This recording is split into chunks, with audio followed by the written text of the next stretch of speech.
The reality of 12th century Gaelic Ireland was one of profound political fragmentation, existing under a system defined not by national unity but by a fluid hierarchy of regional power centres.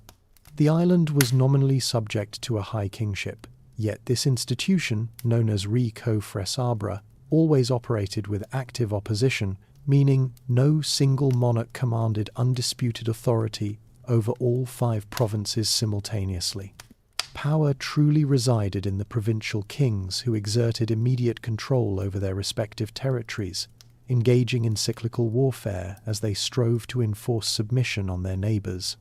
The traditional 5-fold division of the island persisted, centred on the dominant political entities: Leinster, Munster, Connacht, Ulster, and the smaller but strategically important Kingdom of Meath.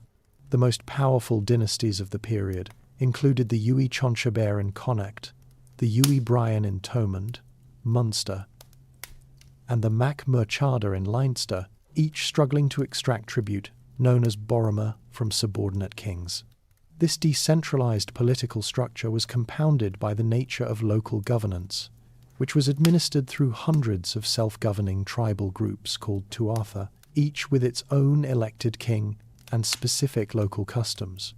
Land ownership was familial, not feudal, adhering strictly to the complex codes of the ancient Brehon laws, which emphasized compensation and status rather than centralized royal decree or punishment.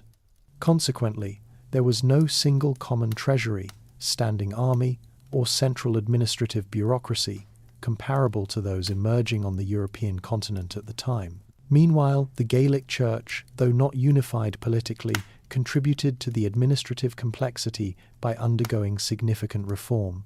Just a quick announcement: if you enjoy this video so far, please subscribe to our channel, as it motivates us to bring you a new story every evening. This is the only kind request tonight, and we won't bother you with it anymore until the very end of today's story. Let's get back to the video. The Gregorian movement, championed by figures like Malachy of Armagh, had recently attempted to reorganize the church into a centralized modern diocesan structure at the synods of Kells in 1152 and Cashel, complete with a metropolitan hierarchy based on territorial sees rather than the old monastic foundations. This ecclesiastical reform brought Ireland into closer political and doctrinal alignment with Rome and continental Europe, often placing reforming bishops at odds with secular rulers whose power bases were tied to the older monastic system. The last truly successful claimant to the contested high kingship before the invasion was Turlough O'Conor, who reigned until 1156, and whose son Rory O'Conor succeeded him as the most recognisable sovereign of the island, exercising his power from Connacht. However, the volatile equilibrium of this local system of checks and balances was inherently susceptible to destabilization by any king willing to risk extraordinary measures such as foreign intervention to secure a permanent advantage over his rivals. The failure of any single native sovereign to establish truly centralized, institutional power across the island's many provincial lines proved to be the critical vulnerability that the incoming Norman forces would soon exploit. The period preceding the arrival of the Normans saw the emergence of the Dalcaes as a dominant force in Irish political life, fundamentally reshaping the balance of power on the island. This dynasty, originating from the region of Thomond in North Munster, rose to prominence in the 10th century and achieved its zenith under the celebrated figure of Brian Boru. Brian's ascent represented a challenge to the traditional dominance of the Uí Néill, the dynasty that had historically provided the High Kings and maintained influence over the northern half of Ireland for centuries. His military successes and strategic marriages allowed him to consolidate control over Munster by 976 AD, effectively ending the rule of the Eoganachta, the older royal line of the province. The foundation of Brian's ultimate claim to the High Kingship was built not on mere conquest, but on the systematic application of military and economic coercion. By the early 11th century, he had successfully extracted submission from both Leinster and Meath, crucial provinces that commanded the rich resources and access to the island's thriving Norse Gaelic port towns. His most significant achievement was his recognition by Mael Secnail II, the reigning Uí High King, in 1002, marking the official transfer of the contested title to a king outside the traditional northern lineage for the first time in memory. However, Brian's authority remained fundamentally personal and reliant on continued military enforcement, rather than institutional acceptance. He undertook tours of the island, known as royal circuits, specifically to gather tribute and demonstrate his power, a political necessity in an era where power was constantly renegotiated. The Battle of Clontarf in 1014, while iconic, serves as the ultimate illustration of this fragile political order. The conflict, nominally a revolt by Leinster and the Norse of Dublin, involved complex internal Irish alliances, where former subordinates sought to exploit the vulnerabilities of the High King's authority. Brian's death, in the aftermath of the victory, despite the defeat of the immediate opposition, instantaneously fractured the unity he had painstakingly forged. The Dalcaes immediately lost their unifying leader, plunging the kingdom back into intense dynastic competition. In the subsequent century, no single king was able to permanently replicate Brian's success in establishing a stable, unitary monarchy.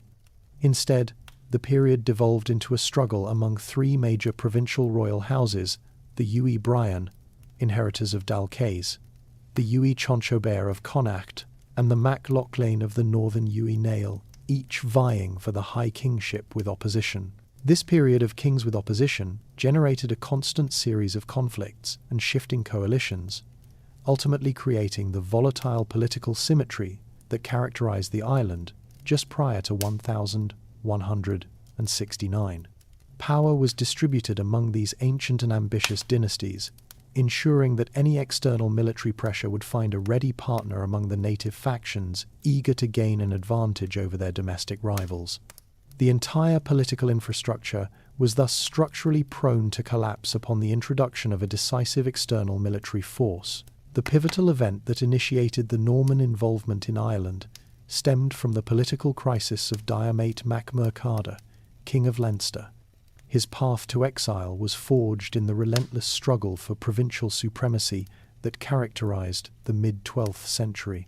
Diarmait's position, though royal, was unstable, balanced against formidable opponents who sought to diminish his authority and seize his lands.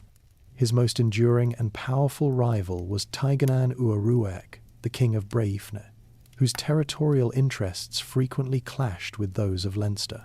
The immediate trigger for Mac Murchada's downfall was his loss of a vital domestic alliance coupled with a perceived moral transgression.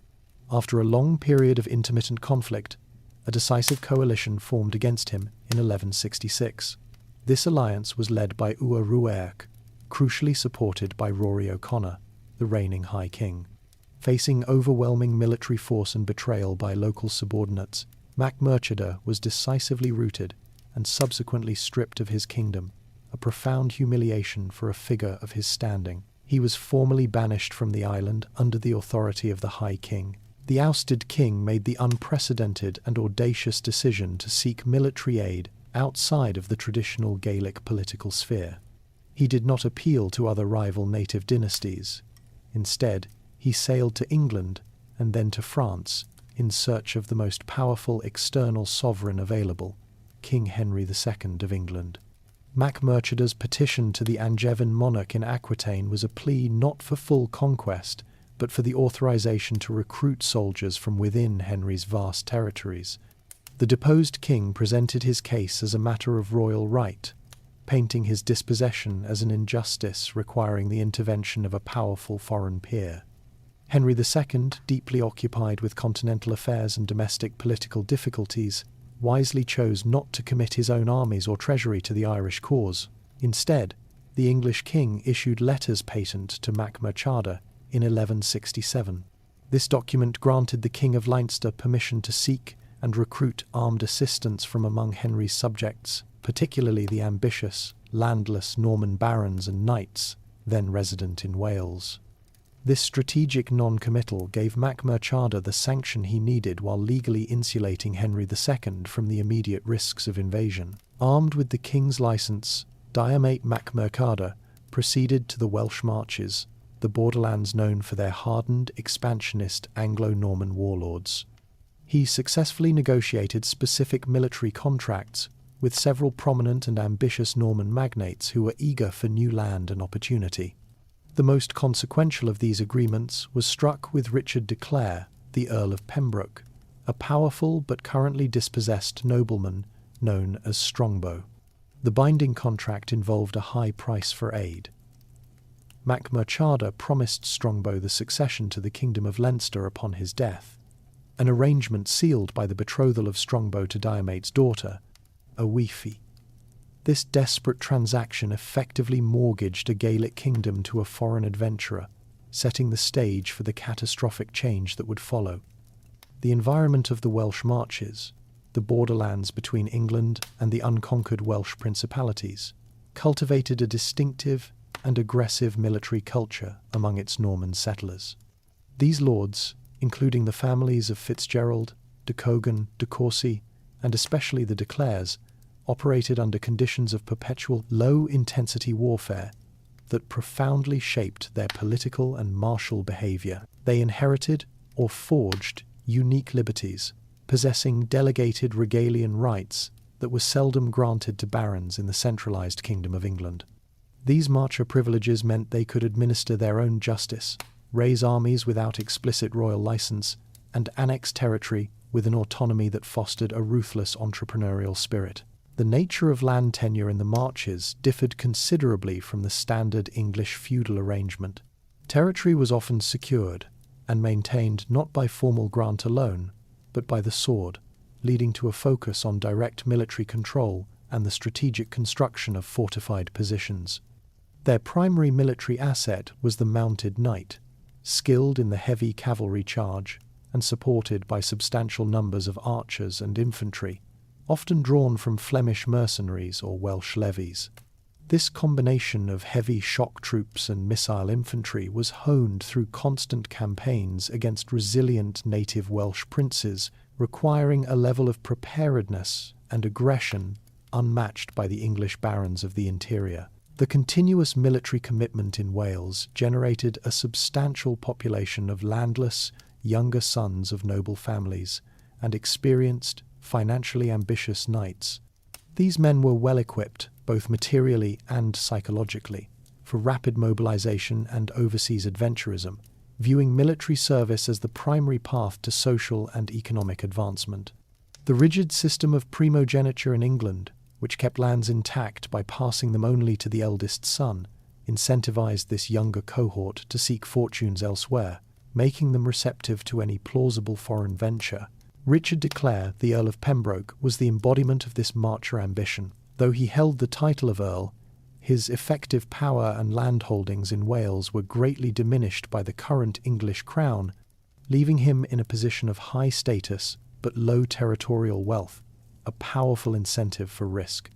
His decision to commit to Diarmaid mac Murchada's project was a calculated investment, leveraging his martial experience and available manpower for a potential sovereign kingdom in Leinster. The men who initially responded to Mac Murchada's call figures, such as Robert Fitzstephen and Maurice Fitzgerald, were veterans of the Welsh campaigns, possessing direct experience in establishing feudal authority amidst hostile native populations. They understood the practical requirements of overseas expansion, securing immediate beachheads, constructing motte and bailey fortifications quickly, and negotiating with native rulers. This pool of hardened, pragmatic, and heavily feudalized aristocracy, accustomed to ruling through military dominance rather than settled law, provided the perfect instrument for the large-scale conquest that Henry II's letter had sanctioned. The systematic introduction of Anglo-Norman military forces into Ireland commenced in the late spring of 1169. The first contingent, acting on the authority granted to the exiled King of Leinster, sailed directly from Pembrokeshire. This initial reconnaissance force was commanded by Robert Fitzstephen, a prominent marcher veteran, and included his half-brother, Maurice de Prendergast. The company was relatively small, numbering approximately 30 knights, around 60 lightly armed horsemen, and an estimated 300 experienced foot soldiers many of whom were drawn from Welsh and Flemish ranks. This pioneering invasion component successfully effected a landing near Bannow Bay on the Crook Peninsula in County Wexford. The arrival immediately signalled the fulfilment of the mercenary compact negotiated on the mainland. Upon disembarking their horses and equipment, the knights swiftly concentrated their forces before immediately moving toward the strategically important coastal town of Wexford. The town, a major Norse Gaelic settlement, possessed significant fortifications but was unprepared for the rapidity and specialized nature of the assault.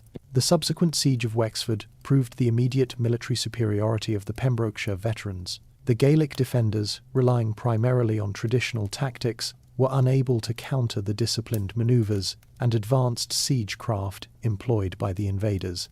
Fitzstephen's forces utilized techniques designed to undermine and burn the wooden defenses, a tactical proficiency derived from their continuous experience in the marches. The town's rapid submission secured a vital port, providing the initial logistics base necessary for the sustained presence of foreign troops. As payment for this initial service, Diarmait mac Murchada immediately honoured his agreements, transferring control of Wexford and 2 adjacent cantreds of land local political divisions directly to Fitzstephen and his associates. This instantaneous land distribution established the procedural blueprint for the entire intervention. Military service was directly remunerated with grants of Irish territory, bypassing the need for currency and immediately integrating the settlers into the island's economic structure as proprietors. With his strategic position secured and his military debt settled, Mac Murchada leveraged the newly arrived manpower to pursue his domestic political agenda. He immediately directed the combined forces northward, launching a major offensive to reclaim his lost territories in Leinster and enforce submission from the subordinate local rulers who had previously betrayed him. This movement demonstrated that the initial foreign presence was operating strictly as a contract army under a Gaelic client king, a critical political distinction that masked the long-term territorial ambitions of the new arrivals. The success of this first, small wave solidified the confidence of the larger contingent preparing to follow. The true turning point in the initial Norman intervention occurred in August 1170, with the arrival of Richard de Clare, Earl of Pembroke, universally known as Strongbow. His landing was not a mere reinforcement but a calculated escalation, representing the fulfillment of the high-stakes contract he had struck with Diarmait mac Murchada. Strongbow led a significantly larger and more formidable force than the initial reconnaissance party. His contingent consisted of approximately 200 heavily armed, professional knights and upwards of 1,000 disciplined infantry and archers, providing the military mass necessary for a large-scale territorial acquisition. The Earl disembarked near Waterford, a crucial Norse Gaelic port, second only to Dublin in strategic importance and wealth. This decision to target a major urban centre immediately signalled the magnitude of his ambition, moving beyond mercenary service to direct conquest. The Anglo-Norman forces, now reinforced by Mac Murchada's combined Gaelic and earlier foreign troops, immediately laid siege to the city. The assault was characterized by overwhelming force and the rapid construction of siege engines, ensuring the town's swift capitulation and marking a major victory against the island's economic infrastructure. The fall of Waterford served a dual purpose. It secured the southeastern coast for continued logistics and immediately facilitated the political fulfillment of Strongbow's pact. Following the city's capture, the formal marriage ceremony between Strongbow and Aoife mac Murchada was conducted. This union was profoundly significant under both Gaelic and feudal legal traditions. For the Normans, it validated Strongbow's claim to the Kingdom of Leinster as Mac Murchada's designated heir.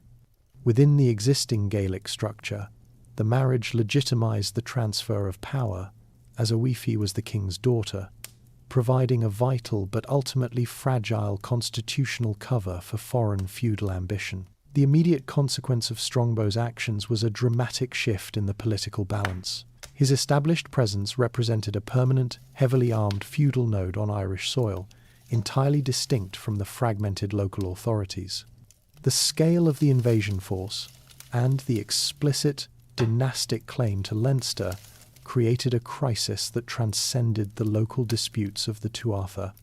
Strongbow's success was so profound and his consolidation of power so rapid that it immediately raised alarm bells not just among the remaining native kings, but also within the court of Henry II in England. The English crown correctly perceived that its sanctioned military aid had spiralled into the creation of a potentially sovereign, powerful, and politically independent vassal state on its western flank. The capture of Waterford in 1170 served as the essential preliminary act for the formal transfer of power in Leinster. This Norse Gaelic citadel occupied a crucial position at the confluence of the rivers Suir, Nore and Barrow, granting control over extensive internal water networks and regional commerce vital to the island's economic flow. Its subjugation under the recently arrived foreign forces secured a powerful second urban base, complementing the earlier capture of Wexford and solidifying the maritime link to the Welsh Marches. This swift military operation provided the necessary political theatre for the contractual arrangements to proceed immediately. Following the military victory, the formal union between Richard de Clare and Owife mac Murchada was solemnised within the captured city walls. This ceremony was not merely a romantic or private affair, it was an explicitly public political act designed to satisfy both feudal protocols and the expectations of the local Gaelic aristocracy. The marriage effectively implemented the terms of the earlier Pembrokeshire Agreement, officially linking the powerful Anglo-Norman magnate to the legitimate Gaelic royal bloodline of Leinster. Under the prevailing Norman legal framework, the marriage entitled Strongbow to succeed his father-in-law, Diarmait mac Murchada, as the lawful tenant-in-chief of the newly acquired territory. Though the concept of transferring a native Irish reage, kingship, as if it were a standard feudal fief was legally novel, the Normans asserted that the marriage validated their claim to the entire provincial inheritance. From their perspective, Euphe became the ultimate source of Strongbow's title, transforming a client king's domain into a hereditary tenancy of the English crown. Conversely, the marriage attempted to navigate the complexities of Brehon law regarding succession. While Gaelic law typically favoured election among adult male relatives over direct inheritance via a female line, Owife's union with Strongbow provided a powerful, visible symbol of alliance.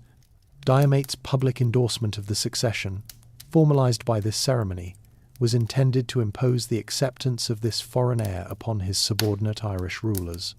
This transaction, however, fundamentally violated indigenous traditions by attempting to alienate provincial sovereignty permanently to an external lord. The consolidation of power achieved through this matrimonial alliance instantly created a new, formidable feudal entity on the island's eastern seaboard, directly confronting the decentralized native structure.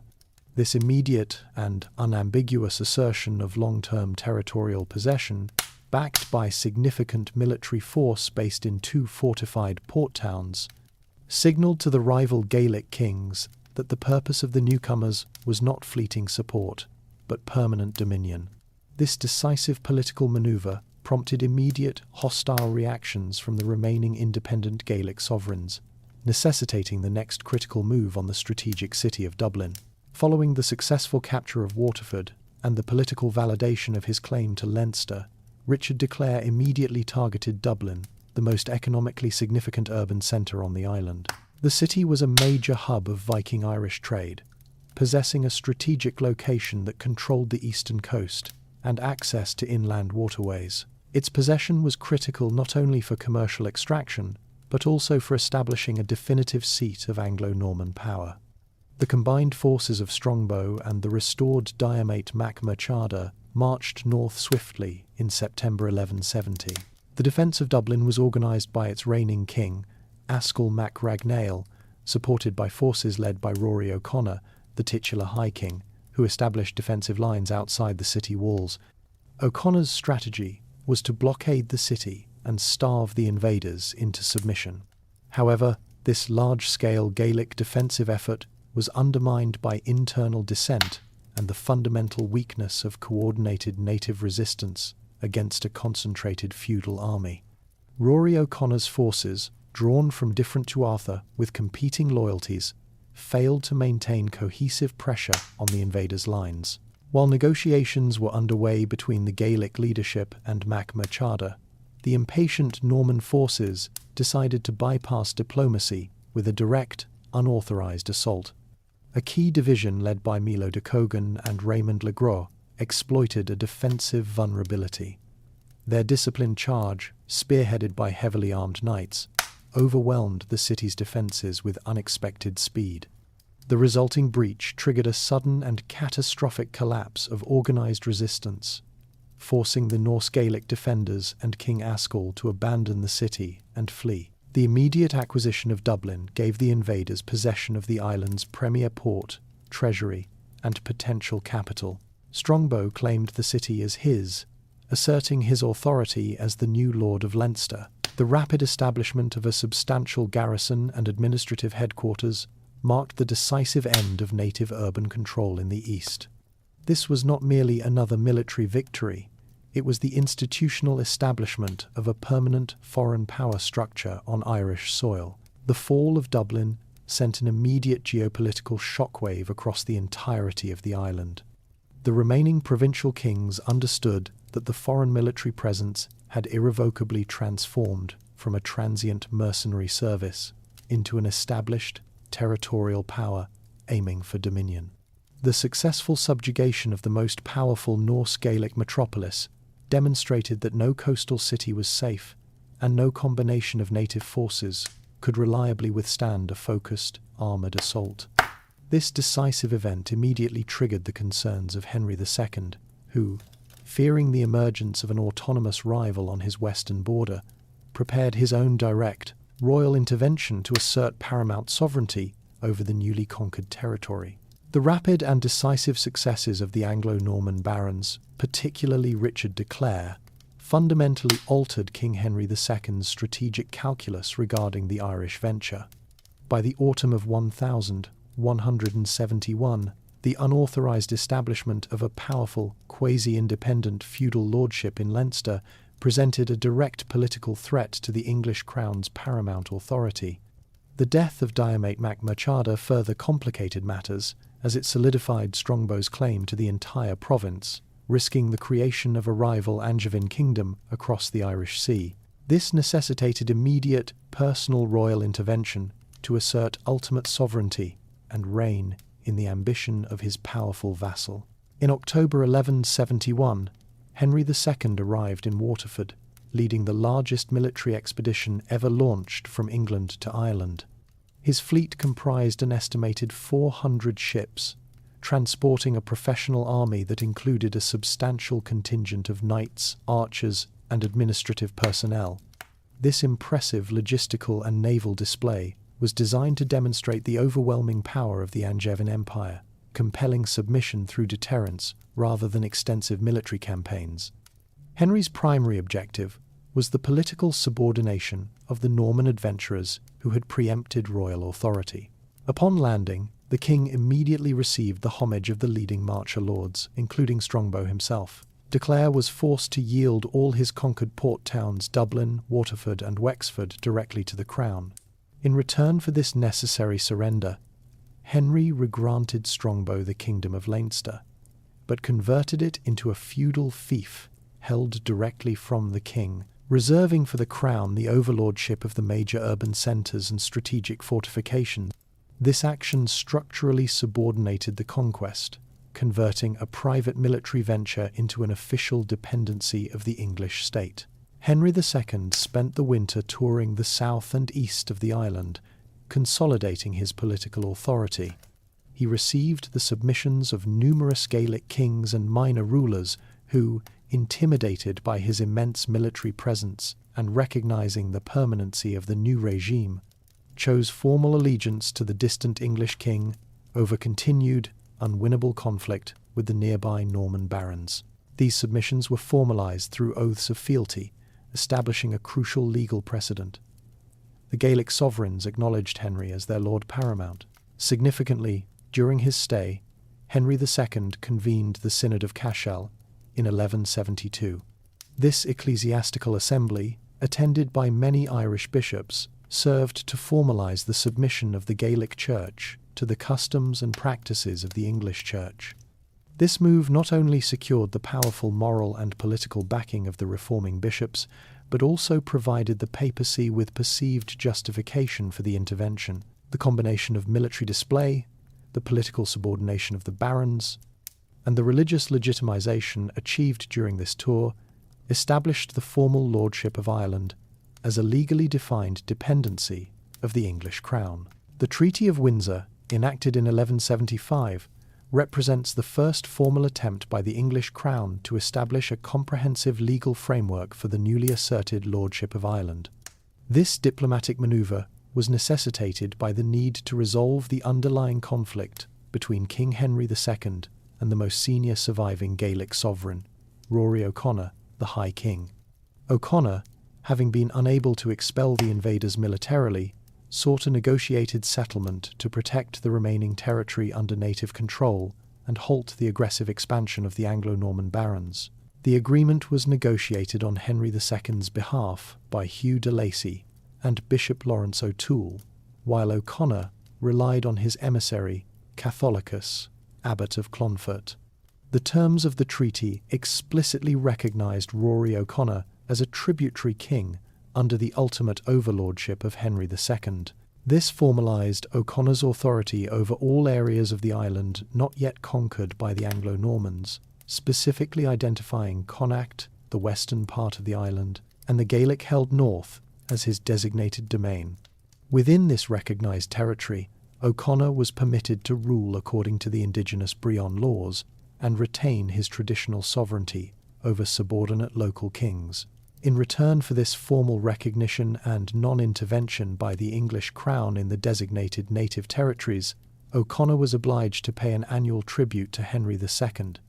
This tribute was defined economically, largely consisting of cattle hides, a valuable commodity extracted from the Gaelic populace.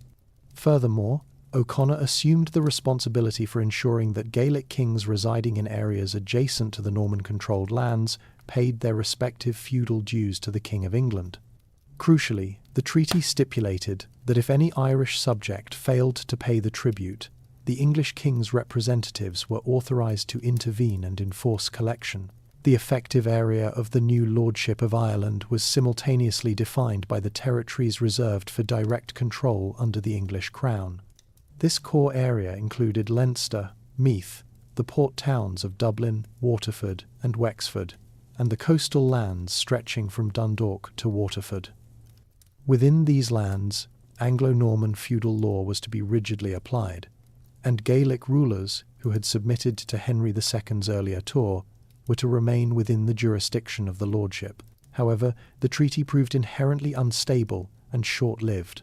Its success depended entirely on the two signatories' ability to control their respective subordinates. Henry II faced constant difficulty restraining the land-hungry expansionism of his own barons, who disregarded the formal territorial limits set by the treaty. Simultaneously, Rory O'Conor lacked the political strength to compel obedience from the independent Gaelic kings in the north, who refused to acknowledge his authority to subject them to English overlordship. This mutual failure to enforce the treaty's terms led to its rapid breakdown, restarting the aggressive seizure of lands by the Anglo-Normans and confirming that only military facts on the ground, not legal documents, would define the scope of the conquest. The rapid military expansion of the Anglo-Normans necessitated an immediate and systematic process of land redistribution to solidify the conquest. The prevailing system introduced was feudalism, an infrastructure entirely alien to the existing Gaelic Brehon law. King Henry II and his successors treated the entirety of Ireland as a royal grant, which they in turn subdivided among the leading adventurers as tenants-in-chief, holding their vast estates directly from the English crown. This transfer was formalised through royal charters, often granting theoretical territories far exceeding the ground actually controlled, pushing the barons toward continuous conflict with native forces. The core mechanism for managing this enormous land transfer was subinfeudation. The great lords, such as Richard de Clare in Leinster or Hugh de Lacy in Meath, became the direct tenants of the king. They then carved their own immense territories into smaller holdings known as knights' fees, which were then granted to their own subordinate vassals in return for military service. This process created a hierarchical pyramid of land tenure, ensuring military loyalty flowed upwards from the smallest landholder to the king's representative in Dublin. Each knight's fee was generally required to support one mounted, armoured warrior for 40 days a year. The transplantation of this feudal structure required the establishment of the manorial system as the basic unit of agricultural and legal administration. The manor, governed by a lord or his bailiff, was the economic engine of the new lordship. It comprised domain lands worked directly for the lord's benefit, and tenant holdings occupied by imported English, Welsh, or Flemish colonists who paid rent in cash, labour service, or kind. This radically different organisational method entirely displaced the Gaelic communal and familial system of land tenure. Crucially, the new administrative and military framework was centred on castle building. The construction of motte and bailey fortifications and later stone castles was indispensable for controlling seized territories and protecting the new manors. These castles served as military garrisons, administrative centres for the surrounding fiefs, and symbols of the new feudal authority imposed upon the landscape. The speed and strategic placement of these fortifications across Leinster and Meath were key factors in the initial success of the occupation, providing localised bastions of power from which Anglo-Norman law and economic practices were enforced. The result was the creation of a complex, interwoven network of loyalties, military obligations, and economic dependencies that bound the conquerors together. The administration of justice within this territory was centralised through royal writs and courts, distinct from the local manor courts, solidifying the application of English common law. This institutional framework, established through systematic land division, military obligation, and legal centralisation, formed the rigid foundation of the entire lordship structure. The immediate and lasting physical mark of the Anglo-Norman conquest was the introduction of a sophisticated military architecture entirely new to Ireland. The speed of the initial territorial acquisitions necessitated a system of instant strategic defence for the newly granted fiefs, leading to the rapid proliferation of the motte and bailey structure. This initial phase of castle building represented a fundamental shift from the Gaelic reliance on earthen ringforts rath to a continental-style, centrally controlled defensive geometry. The motte and bailey comprised a large, conical earthen mound, motte, topped by a timber tower, adjacent to a fortified enclosure bailey, that housed the garrison, stables, and supply depots. These were quick to erect, utilising local labour and readily available timber and earth, allowing the barons to establish immediate, visible command over their new holdings in strategic locations near major Gaelic roadways or river crossings. As the conquest solidified and resources became available, the barons undertook the transition from temporary timber structures to permanent fortifications of stone and mortar. This advanced engineering, derived from centuries of Norman military practice in Europe, produced the massive stone castles that were unassailable by traditional Gaelic military forces. These structures typically featured thick curtain walls, corner towers, and strategically placed gatehouses, all designed to maximise defensive capability against siege and assault. The shift to stone construction reflected a long-term commitment to territorial dominance and required significant investment in skilled stonemasons, carpenters, and specialised labour imported from England and Wales. The architectural geometry of these castles was the physical embodiment of the new political authority. The keep, a large central tower, served as the ultimate refuge, administrative headquarters, and a permanent symbol of the lord's status and power. Its height and mass projected the authority of the new regime over the surrounding countryside, intimidating the native population and securing the loyalty of imported tenants. Furthermore, the architecture facilitated the application of English common law. The castle often contained the manorial court, making the stone walls the immediate nexus of military control and legal jurisdiction over the peasantry. The placement of these fortresses was always dictated by strategic necessity. Castles were intentionally sited to control the routes of communication, dominating the rivers, valleys, and passes that were vital for trade and military movement. Notable early examples, such as Carrickfergus, Trim, and Kilkenny, established strongholds deep within conquered territory, ensuring supply lines and isolating pockets of Gaelic resistance. This calculated use of specialized defensive architecture proved indispensable to maintaining the lordship, acting as permanent garrisons that imposed feudal order and protected the transplanted manorial system. The rapid territorial expansion and constant border warfare required the English crown to delegate extraordinary powers to its most trusted and successful tenants-in-chief. This led to the creation of the liberties, powerful feudal entities endowed with semi-regal authority. These liberties, or palatine lordships, were strategically placed on the periphery of the established colonial territory, often in regions immediately adjacent to hostile Gaelic kingdoms. Their specific purpose was to act as militarized buffers, a concept familiar from the Welsh marches, absorbing the brunt of Gaelic attacks and providing forward bases for further conquest.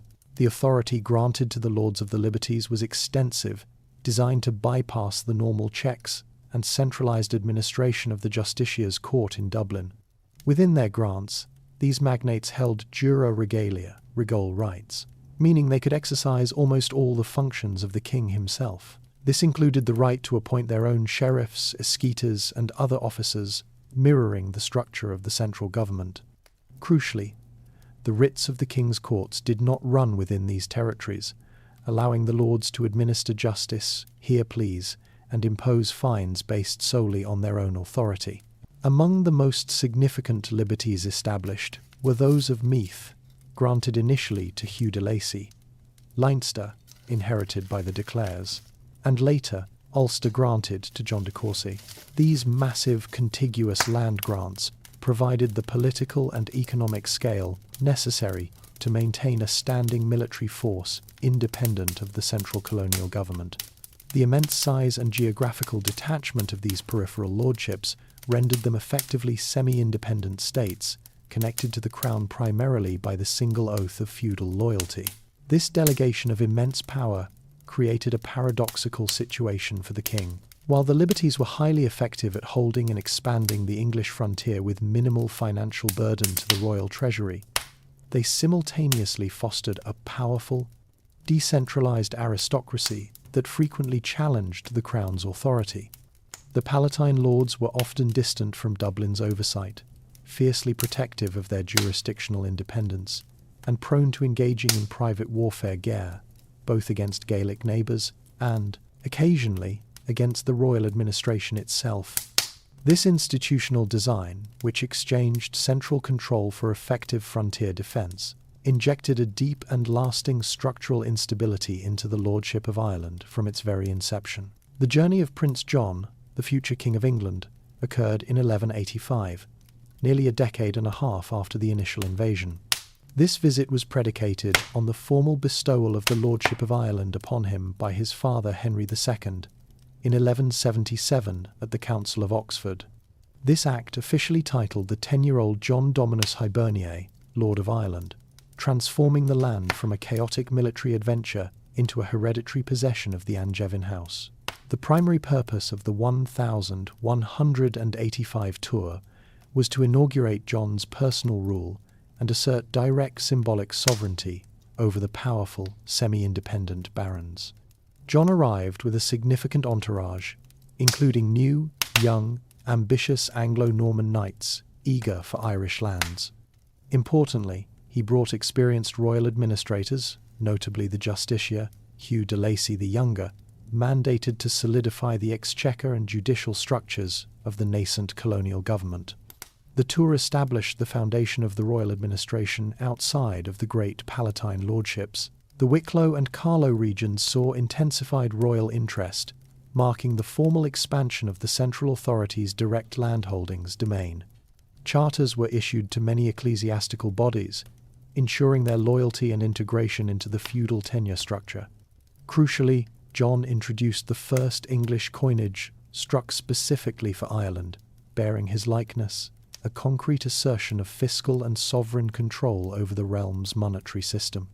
However, the visit was severely hampered by the immaturity and inexperience of the prince and his youthful advisors. Chroniclers record instances where John's younger knights openly mocked the ceremonial garb and long beards of Gaelic kings who came to offer submission.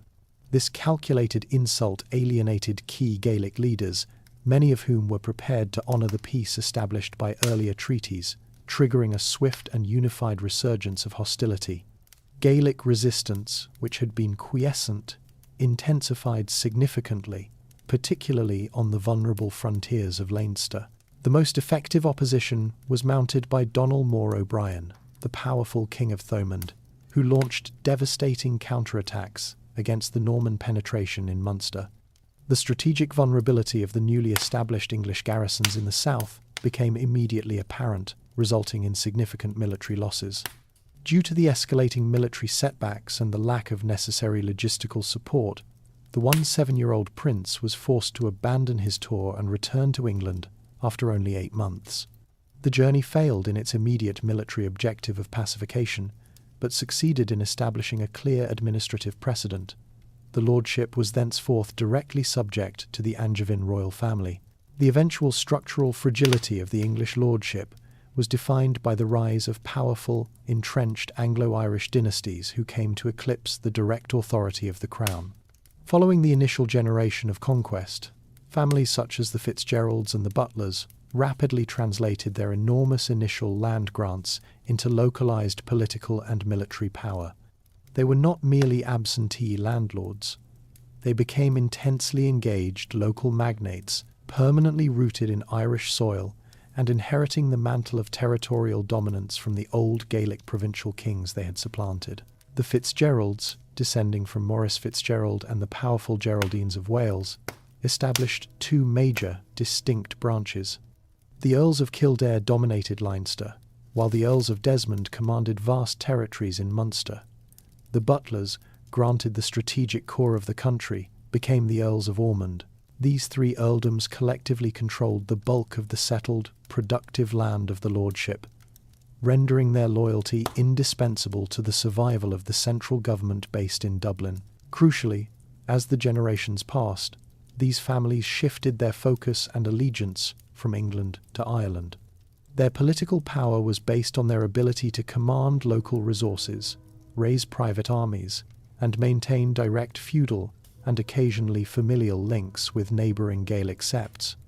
They utilised their own private patronage networks, rewarding kin and loyal followers with sub-grants of land, which made them the source of power for the local gentry and minor nobility, further reducing their dependence on the English royal treasury or administration.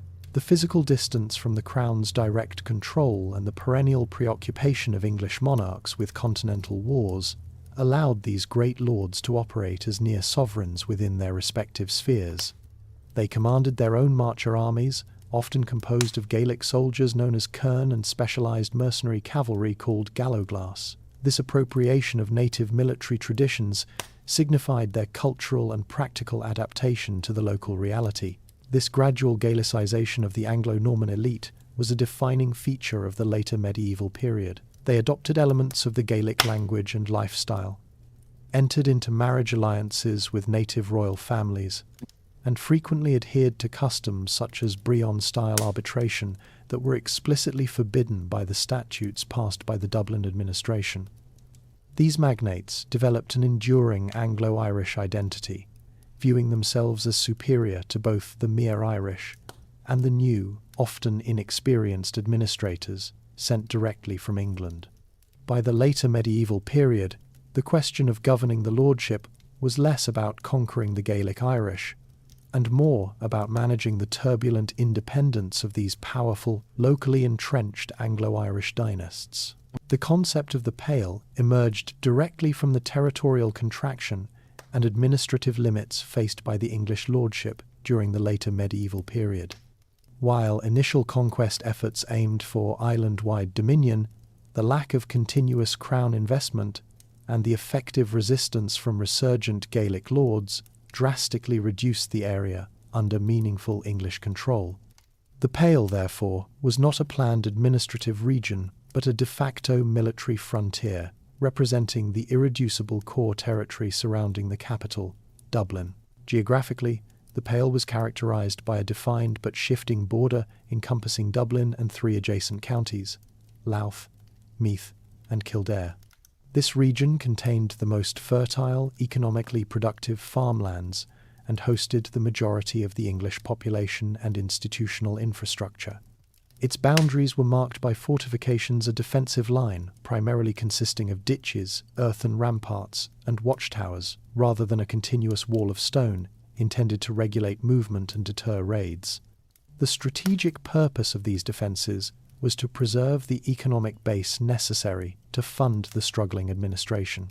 Within the Pale existed the central government, including the Exchequer, the royal courts, the chancery, and the office of the justiciar, the Crown's chief representative. This core area was the only place where English common law was consistently and effectively enforced. Taxation was regularly collected, and the feudal system operated in its established form. The culture within this area was rigorously English, maintaining language, dress, and administrative customs as defined by the Crown. However, the political reality of the Pale was complex, as it relied heavily on the loyalty of the powerful Anglo-Irish families, whose domains often stretched beyond its nominal borders.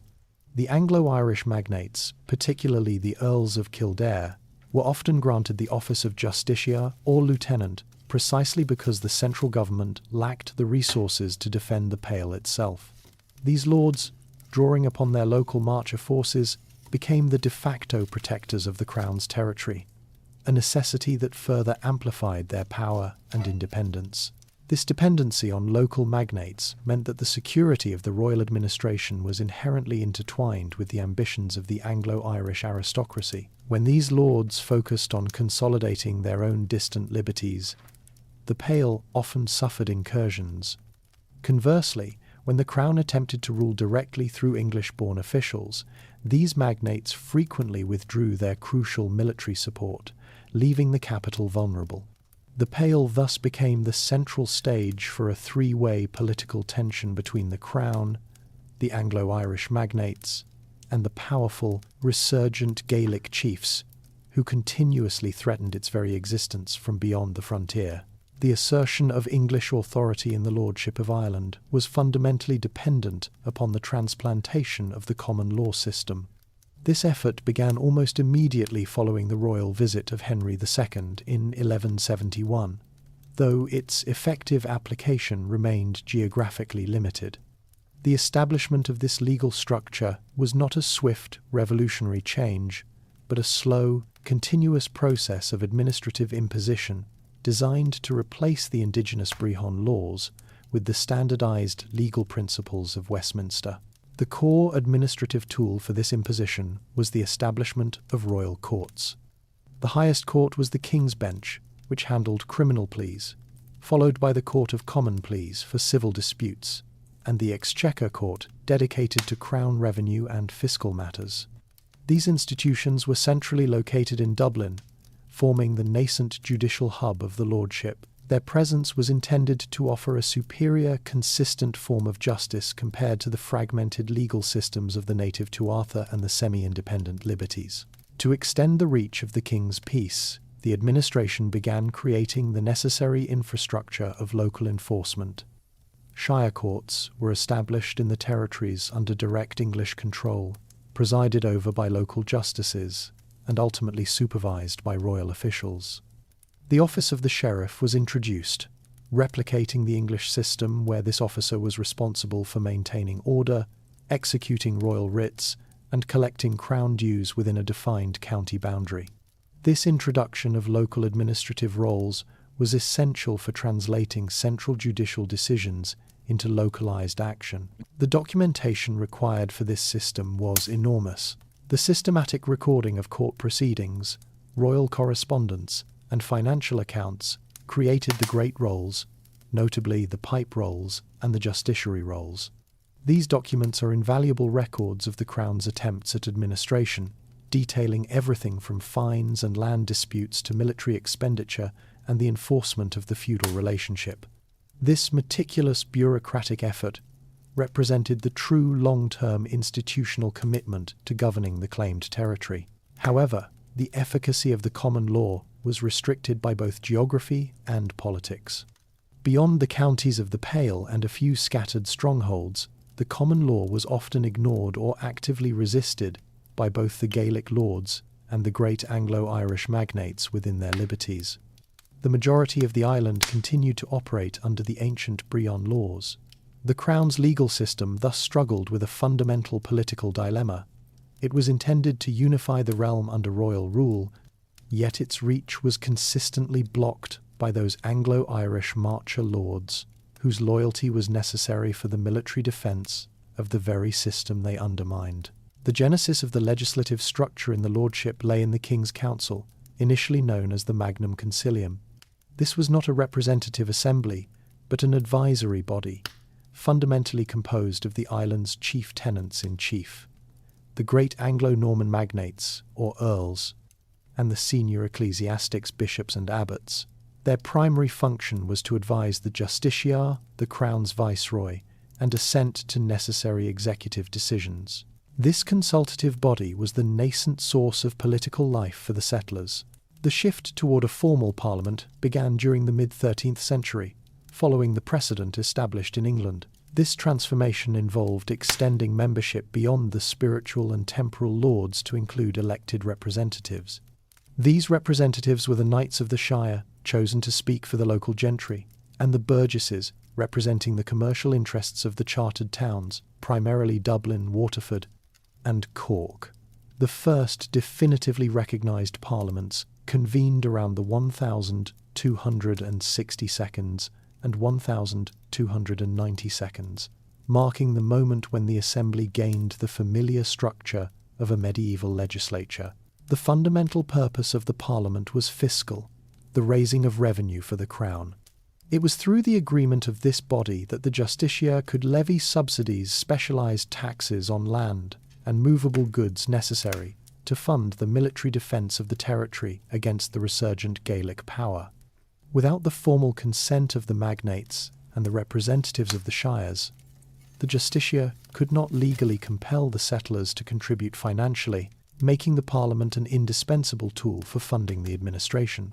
Beyond granting money, the parliament exercised authority by passing statutes and ordinances. These acts were crucial for adapting English governmental concepts to the unique military and political exigencies of the lordship, often dealing with marcher law, defence provisions, and measures intended to maintain the cultural separation between the English settlers and the native population. However, from its earliest days, this political body was exclusively a forum for the English settlement. The Gaelic Irish were systematically excluded from participation, holding no parliamentary seats, even when residing within the counties under Crown control. As the later medieval centuries progressed, the Parliament evolved from a subservient administrative rubber stamp into a vehicle for political assertion.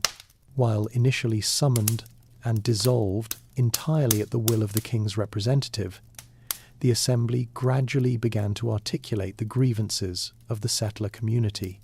Representatives often used the necessity of granting supply to protest the actions of English-born officials, petitioning the King for reforms or the removal of unpopular governors. This evolving relationship between the executive authority of the justiciar and the nascent representative power of the Parliament defined the internal political tensions of the lordship, illustrating the settler community's growing self-awareness and localised political identity, centred almost entirely within the jurisdiction of the Pale. The invasion led by Edward Bruce, brother of the Scottish King Robert the Bruce, represented the most severe existential crisis faced by the Anglo-Norman lordship since its foundation. This military undertaking, commencing in 1315, was not merely an opportunistic raid. It was a strategically coordinated attack stemming from the ongoing Scottish Wars of Independence. Robert the Bruce sought to create a second front against England by exploiting the inherent instability of the Anglo-Irish administration and leveraging the deep-seated grievances of the native Gaelic population. The rationale for the invasion was rooted in a concept of Gaelic solidarity.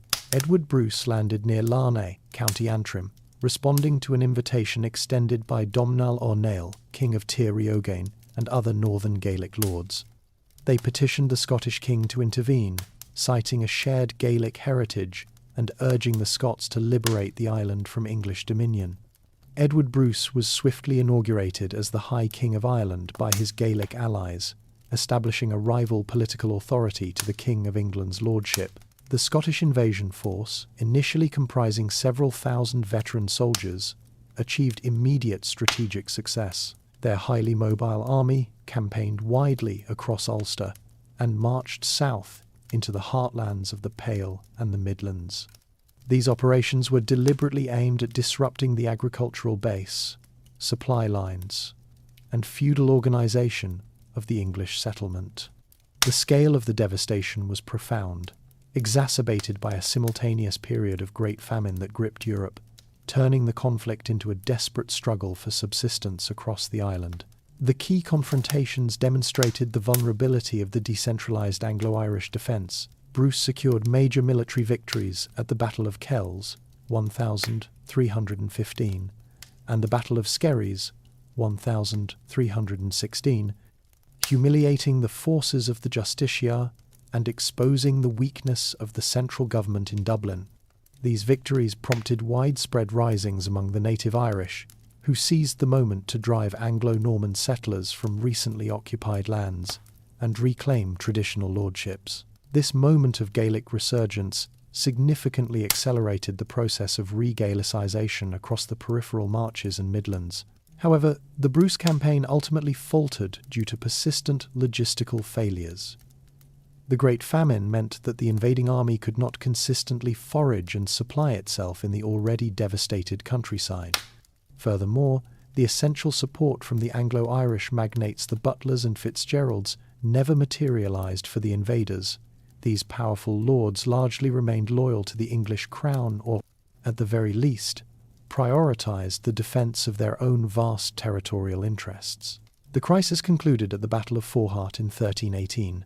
Edward Bruce was defeated and killed by an army primarily composed of loyal Anglo-Irish forces under the command of John de Birmingham. Bruce's death removed the primary political and military focus of the revolt. While the invasion failed to permanently dismantle the lordship, the widespread chaos and territorial losses it caused were irreversible, dealing a severe, lasting blow to English colonisation efforts and marking the definitive end of the initial, expansive phase of the Norman conquest. The catastrophic demographic event known as the Black Death reached the Lordship of Ireland in the autumn of 1348, initiating a period of unparalleled mortality that profoundly altered the course of English settlement. This virulent outbreak of bubonic and pneumonic plague arrived via maritime trade routes, first appearing in the commercial port towns on the east coast, specifically Howth and Drogheda, before rapidly spreading inland. Unlike previous localized outbreaks, the sheer speed and lethality of the disease defied all known medical or administrative countermeasures. The plague's impact was highly concentrated among the settled, urban and monastic communities, precisely the population centres most vital to the functioning of the lordship's administration. Norse Gaelic port towns like Dublin, Waterford and Cork, with their dense populations and poor sanitation, became immediate epicentres of infection. Contemporary accounts, particularly the observations of the Franciscan friar John Klyn in Kilkenny, record the almost instantaneous depopulation of entire monasteries and urban streets, illustrating the lack of immunity and the rapid contagion within crowded environments. The death toll was disproportionately high among the English colonists for distinct demographic reasons. The native Gaelic population, largely residing in dispersed rural communities and engaging in pastoral activities outside the main trade networks, were relatively less exposed to the initial wave of infection. The compact, enclosed nature of the Pale settlements and the tightly organised structure of the manorial system provided the ideal conditions for the Yersinia pestis bacterium to propagate through rat and flea vectors. Estimates suggest that mortality rates in English urban areas often exceeded 50%.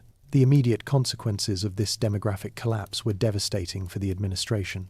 The Pale suffered a critical loss of manpower, including skilled labourers, essential administrators, royal officials, and military personnel necessary to defend the continually threatened frontier. Judicial processes effectively ceased as justices and clerks succumbed to the disease. Furthermore, the economic engine of the lordship, the system of knights' fees and manorial rents, broke down completely due to the acute shortage of surviving tenants and agricultural workers. This sudden collapse of colonial manpower created an opportunity that the Gaelic Irish were quick to exploit. With the English frontier garrisons decimated and the central government paralysed by death, native lords from the surrounding marches launched successful offensives to recover lands and dismantle castles left undefended. The Black Death thus acted as a powerful accelerant to the process of Gaelic resurgence, permanently shrinking the effective jurisdiction of the English crown and contributing directly to the ultimate retreat into the confines of the Pale. The mid-14th century marked the definitive end of the colonial high-water mark, leading to a major, sustained territorial regression for the Lordship of Ireland. This period, following the severe population loss from the Black Death, saw the effective jurisdiction of the English crown shrink dramatically. The core cause of this contraction was the immediate and persistent military offensive launched by the Gaelic Irish lords in the areas known as the Marches, the heavily contested borders surrounding the main English-settled shires. Gaelic dynasties, whose power had been fragmented but never extinguished, were positioned to capitalize swiftly on the colonial demographic crisis. The decimation of English garrisons and the financial ruin of resident gentry resulted in vast tracts of previously settled territory becoming militarily untenable. Native lords systematically reasserted control over these abandoned or vulnerable regions. The O'Byrnes and O'Tooles pressed relentlessly into County Dublin, while the MacMurroughs continued to dominate Leinster from the interior. Further north, the O'Neills and O'Donnells effectively contained the influence of the Anglo-Norman Earls of Ulster. This territorial collapse was driven by the breakdown of the sub-infeudation system. With tenant populations annihilated and labour scarce, many English landlords found it impossible to collect rents or maintain the military manpower required by their feudal tenures. Many lords, both minor and major, abandoned their remote holdings entirely, retreating their families and remaining assets into the comparative safety of the Central Pale. This mass withdrawal, termed absenteeism by later administrators, resulted in the rapid conversion of feudal land tenure back to Gaelic tribal control. The result of this localized, persistent pressure was the functional fragmentation of the lordship. Peripheral counties such as Kerry, Cork, and the western portions of Connacht, though nominally still part of the King of England's domain, reverted to de facto sovereignty under Gaelic law. The Dublin administration, weakened by a dwindling tax base and chronic shortages of personnel, lacked the financial and military capacity to recover these lost territories.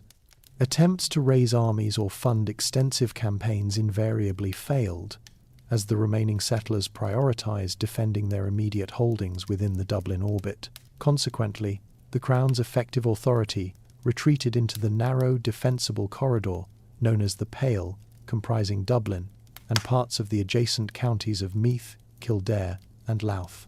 This area became the sole operational base for the English administrative and political infrastructure, including the Exchequer, the courts, and the Parliament. The Justiciar, the Crown's chief representative, was forced to accept a new reality. The government's purpose shifted from one of conquest and expansion to one of mere survival and the desperate defence of the shrinking colonial core against the surrounding resurgent Gaelic world. The progressive cultural transformation of the Anglo-Norman settlers represents one of the most significant long-term dynamics of the medieval lordship. As the central English authority retreated toward the Pale, the colonists residing in the peripheral lordships, often isolated and surrounded by resurgent Gaelic neighbours, began to assimilate the customs of the native Irish. This process, termed Gaelicisation or going native by the administration in Dublin, was a pragmatic response to the realities of survival and governance in a fragmented military environment. The adoption of Gaelic language was the most immediate and profound sign of this cultural shift. English lords, finding themselves ruling territories where Irish was the dominant vernacular, required fluency to communicate with their tenants, collect rent, and administer local justice. Over generations, the descendants of the original invaders became functionally bilingual or abandoned English entirely, speaking Irish as their primary tongue.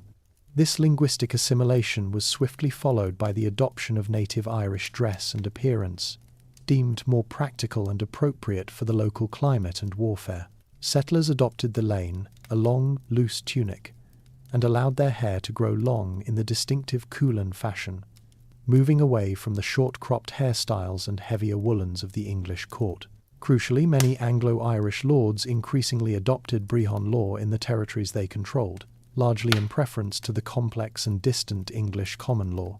The native legal system, being familial, localized, and emphasizing immediate compensation and fines rather than centralized enforcement, was far more suitable for maintaining order in the decentralized, war-torn marches. This legal fusion allowed these lords to exert immediate, effective control over both their native Irish and Anglo-Irish tenants. Furthermore, the adoption of the Gaelic system of coin and livery, the practice of billeting troops directly on the local population for free food and lodging, provided a military supply mechanism far superior to anything the centralized Dublin administration could offer. The assimilation extended even to matters of family and war. Intermarriage between the prominent Anglo-Irish families and the ancient Gaelic dynasties became commonplace. Such unions were essential diplomatic tools, stabilizing regional borders, and creating powerful new political alliances that transcended ethnic lines.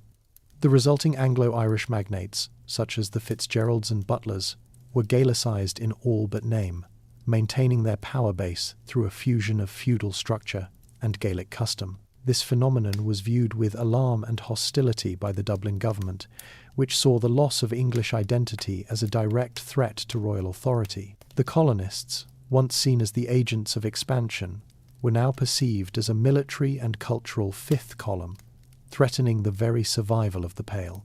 This tension between the loyal English of the Pale and the degenerate English of the Marches became a defining political fault line of the later medieval lordship. The rapid erosion of English authority and the corresponding cultural assimilation of the colonists, a phenomenon termed Gaelicization, culminated in the legislative response known as the Statutes of Kilkenny. These acts were formally enacted by the Irish Parliament meeting in Kilkenny in 1366, under the direct authority of Leonel of Antwerp, Duke of Clarence, who served as the King of England's lieutenant in Ireland.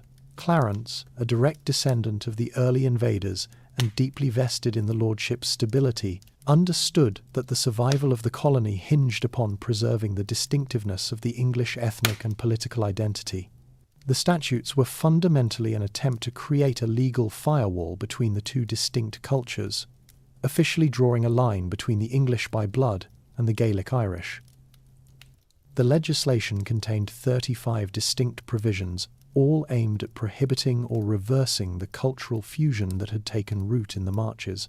The core intention was to prevent the English from adopting the practices that made them indistinguishable from the native population, thereby eliminating the very political and cultural advantages the invaders had once possessed. Key provisions directly outlawed the assimilation seen in the peripheral lordships. It was made illegal for any person of English descent to speak the Irish language in civil discourse, or to adopt the native Irish style of dress, specifically the long Culan hairstyle or the lane tunic. Furthermore, the statutes strictly forbade intermarriage and fosterage between the English and the Irish, recognizing that these familial and social bonds were the primary conduits for the transfer of cultural identity and political loyalty. The English use of native Brehon law in disputes among themselves was similarly banned, with the document explicitly requiring that the English common law must be used in all courts within the lordship. Economically, the statutes targeted military practices by prohibiting the English from employing the Gaelic system of coin and livery, viewing the practice of billeting soldiers on the population as both extortionate and a symbol of degenerate, localized power. The legislation further sought to suppress the uniquely Irish custom of horsemanship and specific Gaelic sports, replacing them with English martial games intended to maintain settler military readiness in the style of their ancestors. While ambitious, the statutes of Kilkenny proved largely ineffective outside of the Pale and the few remaining Anglo-Norman urban centres. In the semi-independent Marcher lordships, the enforcement of these laws was non-existent, as the local magnates continued to rely on the very Gaelic customs and alliances that the Crown sought to abolish. The legislation highlighted the Dublin government's profound weakness, revealing the vast disconnect between the administrative ideal established in Westminster and the socio-political reality governing the fragmented, contracting lordship. The Crown's decisive, though ultimately temporary, reaction to the escalating crisis in the lordship arrived with the deployment of Lionel of Antwerp, Duke of Clarence, King Edward III's son. Appointed as the King's Lieutenant in Ireland in 1361, Clarence was not merely a ceremonial governor. He represented a massive, expensive commitment of royal resources designed to forcibly reverse the territorial contraction and halt the cultural decay afflicting the colony. His arrival was accompanied by a substantial military retinue, including an estimated 1,500 heavily armed troops, a force far exceeding the typical size of the depleted Anglo-Irish armies operating from Dublin. Clarence's primary strategic objective was the forceful reconquest of lost shires and the re-establishment of secure frontiers. His initial campaigns were directed against the powerful MacMurrough-Kavanagh dynasty in Leinster, whose persistent pressure had largely isolated the Pale and disrupted the vital communication lines to the southern Anglo-Irish centres like Kilkenny. The campaigns relied on classic English feudal strength, disciplined heavy cavalry and archers, which initially proved highly effective against the less coordinated military arrays of the native lords. This extensive military activity, however, came at an extraordinary financial cost to the English exchequer. The long supply lines, the difficulties of warfare in unfamiliar wooded and marshy terrain, and the sheer expense of maintaining a large overseas garrison quickly drained the royal treasury. Despite several initial successes in battle and the temporary reoccupation of certain key fortresses, the Crown discovered that holding the conquered territories required perpetual financial subsidy, a commitment the government in Westminster was unwilling to sustain long-term, particularly given its simultaneous preoccupation with the 100 Years' War in France. Politically, Clarence's tenure was marked by friction between the newly arrived English officials termed the English by birth, and the established Anglo-Irish nobility, the English by blood. Clarence viewed the latter group, particularly the powerful Butlers and Fitzgeralds, with profound suspicion, often blaming their Gaelicized practices and local power structures for the general decline of royal authority. He deliberately excluded the Anglo-Irish aristocracy from his closest councils and military command, preferring to rely solely on his imported English staff. This policy, while intended to restore central control, alienated the very magnates whose local knowledge and resources were essential for the sustained administration of the marches. The culmination of Clarence's efforts was the convening of the Parliament in Kilkenny in 1366, which resulted in the eponymous statutes. Although the statutes are viewed as the symbolic climax of his governance, they were ultimately an admission that military force alone was insufficient. Clarence returned to England in 1367, having made significant military inroads but failing to establish a permanent, self-sustaining financial or administrative structure capable of resisting the inevitable Gaelic resurgence once the overwhelming royal military presence was removed. The Crown had injected decisive force, but the cost was prohibitive and the underlying structural issues of the lordship remained unresolved. Richard II's intervention in the Irish lordship represented the most significant and costly commitment of English royal resources to the island during the entire medieval period. The king's decision to lead two separate expeditions in 1394 and 1399 stemmed from the explicit recognition that the authority of the English crown was rapidly nearing collapse, a situation that no mere royal lieutenant could remedy. His first arrival in October 1394 was unprecedented in its scale and strategic intent. Richard brought an army estimated at between 8,000 and 10,000 troops, the largest concentration of English military power deployed overseas during the 14th century, designed to overwhelm resistance through sheer display of force. The primary strategy of the 1394 expedition was diplomatic assertion rather than prolonged military subjugation. Richard bypassed expensive sieges and skirmishes, focusing instead on securing formal, personalised submissions from the Gaelic kings and the marcher lords. His authority was asserted through a series of grand court ceremonies, often held in Dublin or Drogheda, where over 70 Gaelic chiefs submitted to him. These ceremonies involved legal indentures, which bound the native leaders to the crown as the king's lieges, granting them royal protection and pensions in exchange for homage and fealty. The intent was to integrate the Gaelic political structure into the broader English dominion through recognition and contractual alliance, circumventing the failed antagonistic policies of the past administration. A key challenge Richard addressed was the continuous rebellion led by Art MacMurrough of Kavanagh, the formidable Gaelic king of Leinster.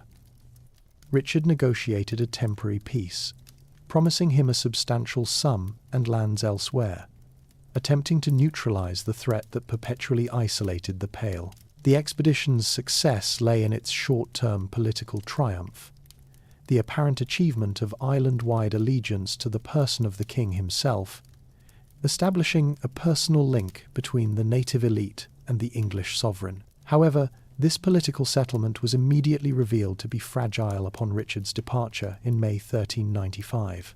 The Gaelic chiefs had submitted to the immense military power he represented, not to the weak administrative institutions of the Dublin government.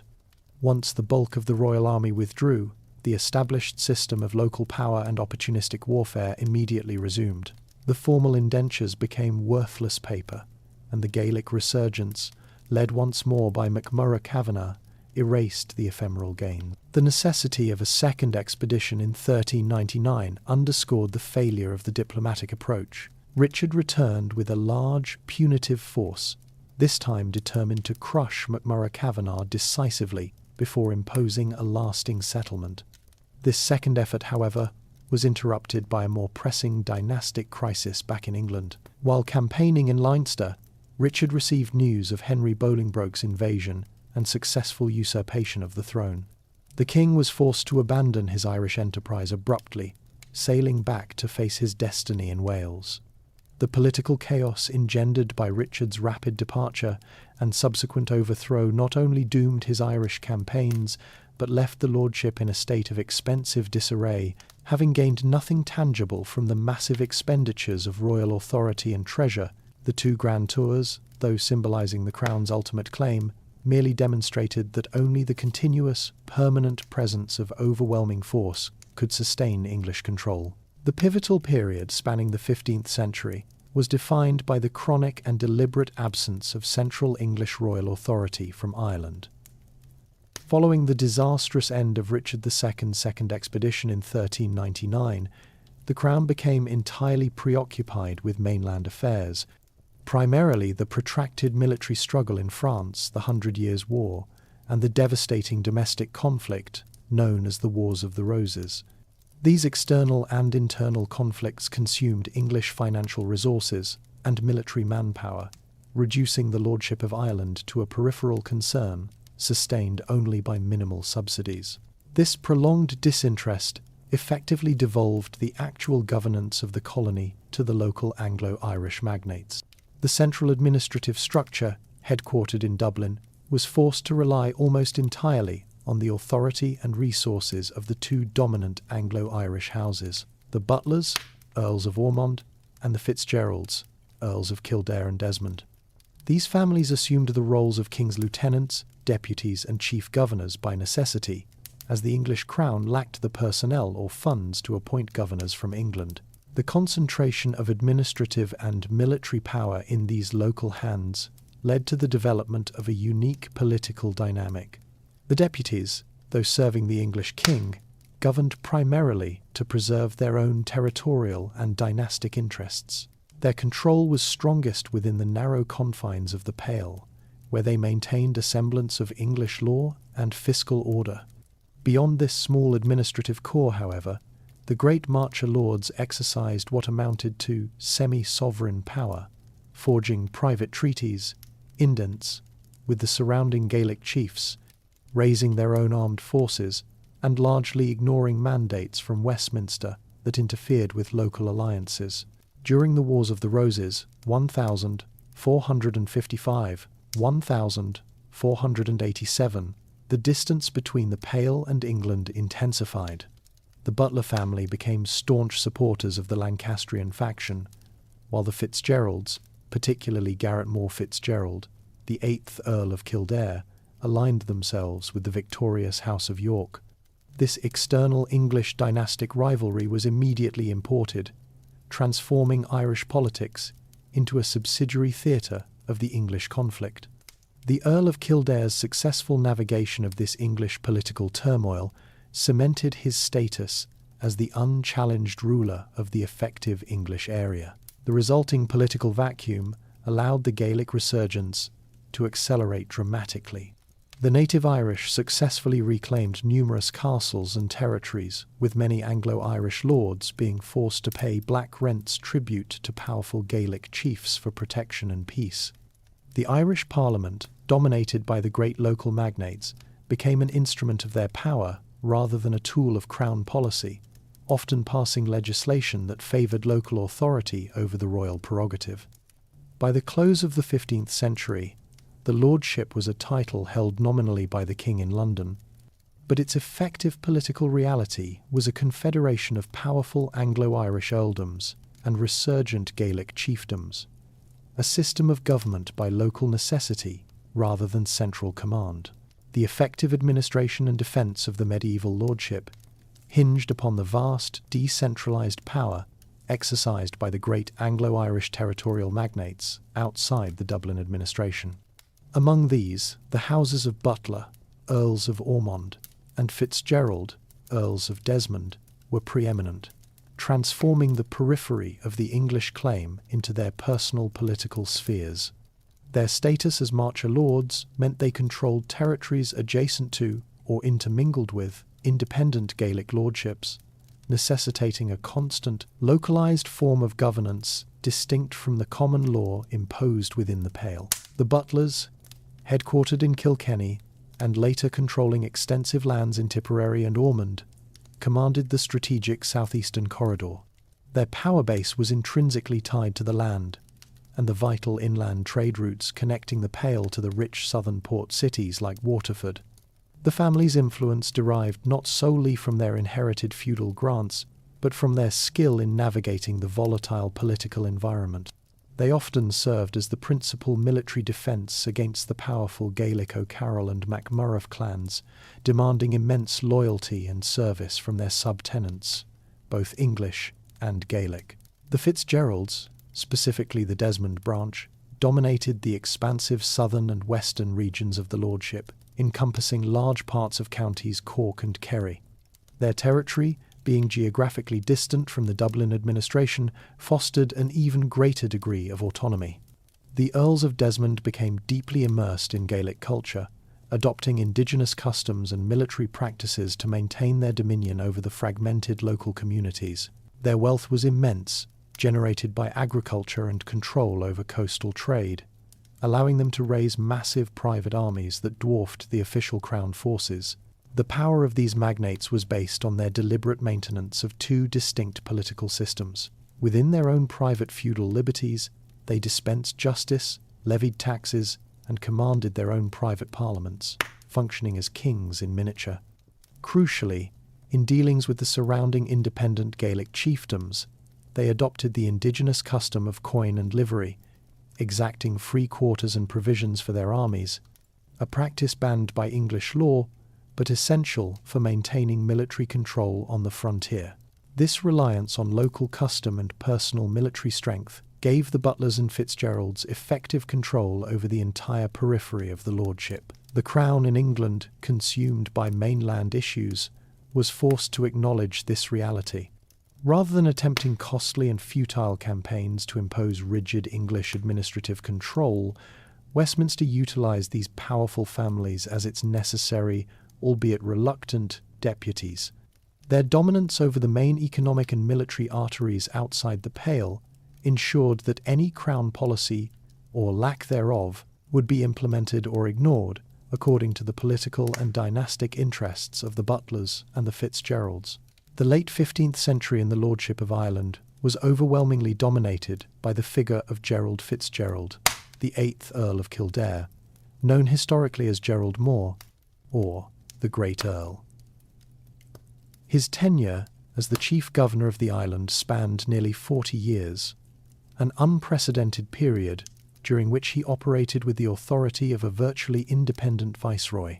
The crown in England, consumed first by the Wars of the Roses and later by the establishment of the Tudor dynasty, maintained a policy of deliberate absenteeism, effectively outsourcing the complex and costly governance of Ireland to him. Gerald More's power rested on three critical pillars: massive personal land holdings, strategic political alliances, and the necessary adoption of Gaelic customs. His family's lands made him the greatest landowner in the Pale and much of Leinster, allowing him to command extensive resources and retainers. Crucially, he cemented his security by allying with key Gaelic chieftains in the surrounding territories through marriage and military pacts. He spoke the Irish language fluently, adopted native dress, and employed Gaelic military captains, Shanairy, to lead his private armies, thereby transcending the rigid ethnic divide that was officially imposed by Dublin. This strategic dual identity enabled him to maintain stability within the contested Pale through intimidation and negotiation, often receiving black rents tribute from Gaelic lords as much as he collected crown revenue. He governed primarily as a regional sovereign, using his position as the king's deputy to further the interests of the Fitzgerald dynasty, neutralising rivals, including the Butlers of Ormond, through political manoeuvring and occasional force. The extent of the crown's dependence on Kildare was famously demonstrated by the challenges he posed to the new Tudor monarch, Henry VII. In 1487, Kildare openly supported the pretender Lambert Simnel, crowning him King of England in Dublin, a direct act of treason. Though Henry VII eventually defeated Simnel, he recognised that removing Kildare by force would plunge the already impoverished lordship into chaos and necessitate an immediate, ruinous royal expenditure. Henry's pragmatic response was to reappoint Kildare as deputy, famously stating, "If all Ireland cannot rule this man, then this man must rule all Ireland." Kildare continued his effective, personalised rule until his death in 1513, frequently being removed from and then reinstated to the deputyship based purely on the fluctuating security needs of the English crown. His governance ensured that while the name of the English king was nominally respected in the Pale, the true operational authority resided in his own household. This hereditary control over the highest office allowed the Fitzgeralds to establish a dynastic hegemony, delaying meaningful English administrative reform until the decisive intervention of the Tudor dynasty in the following century.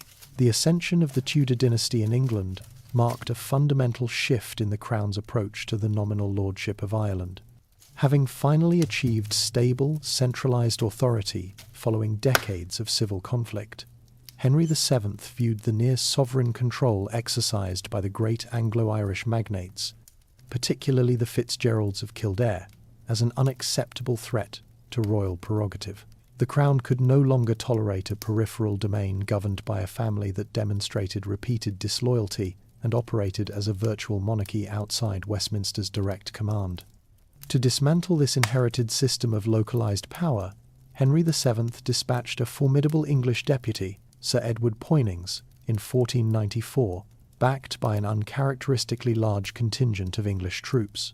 Poynings' primary mandate was simple: to assert the indisputable legal superiority of the English Parliament over the Assembly in Dublin, and to ensure that the chief governorship would never again be held in perpetuity by an Anglo-Irish dynastic family. To achieve this legislative revolution, Poynings bypassed the customary political bargaining and immediately convened a Parliament of the Pale at Drogheda.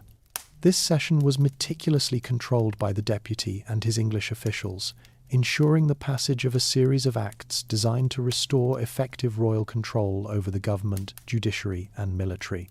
The single most consequential piece of legislation passed during this session was the famous Act of Poynings, also known as the Act of the Great Council. This law dramatically restructured the legislative process of the Dublin Parliament, fundamentally transforming its role from an autonomous body to a subordinate administrative instrument. The Act contained two critical clauses that bound the Irish Parliament directly to the English Crown and Privy Council.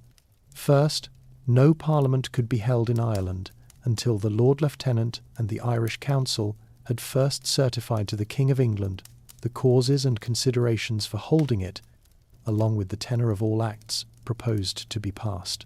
Second, no new act could be introduced in the Irish Parliament unless it had already been approved by the King and his Privy Council in England.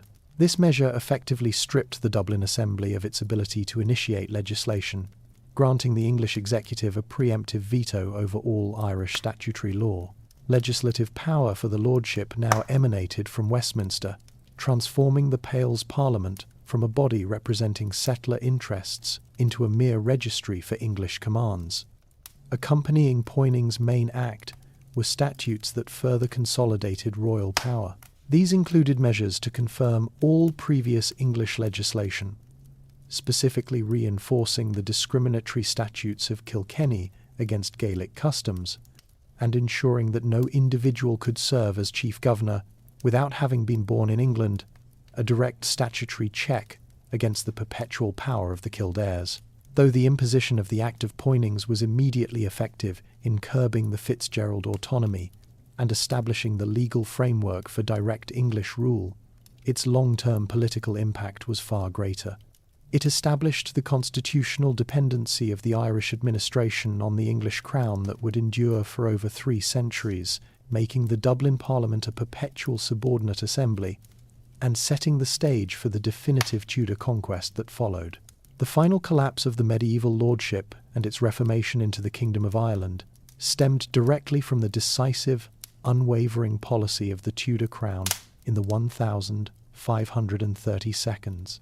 The immediate catalyst for this ultimate centralization was the failure of the long-standing system of governance by Anglo-Irish magnates. Henry VIII, determined to assert full, unqualified royal authority, could no longer tolerate the semi-independent rule of the Fitzgeralds of Kildare, who had demonstrated open rebellion and continued to operate outside the strict legal control established by Poynings' law. The Kildare Rebellion of 1534, led by Silken Thomas Fitzgerald, marked the end of the Crown's willingness to delegate governance. This uprising, fueled by religious and dynastic tensions, demanded a profound and final military response. Once the rebellion was suppressed, Henry VIII and his chief minister, Thomas Cromwell, pursued a systematic policy of political dismantling, targeting the old liberties and franchises that had allowed the Marcher lords to govern themselves. The Crown executed the entire adult male line of the Kildare family, permanently eliminating the chief domestic challenge to English authority. The subsequent move from a fragmented lordship to a kingdom was codified through the Act for the kingly title in the Irish Parliament in 1541. This legislation declared Henry VIII and his successors to be the King of Ireland, rather than merely the Lord. This was not a symbolic change, it was a necessary legal and political manoeuvre. By claiming the title of king, Henry placed the entire island, including the independent Gaelic lordships, under the jurisdiction of a single centralised crown. This act also preempted potential foreign claimants, such as the Habsburg Emperor, who might otherwise have asserted a rival claim to the title of Lord of Ireland, which had historically derived from the Pope. This declaration of the Kingdom of Ireland provided the legal justification for the wholesale extension of English law across the entire island, formally terminating the political legitimacy of the independent Gaelic rulers.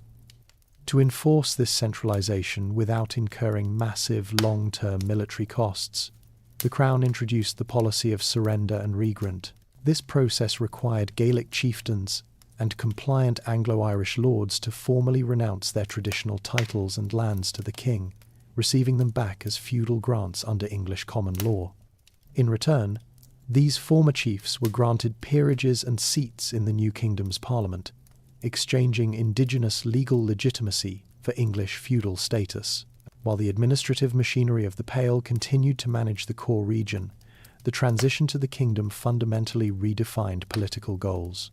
The objective was no longer merely defending the Pale, but achieving the complete integration and conquest of the entire island under the Tudor state, establishing uniformity of law, religion, and political allegiance.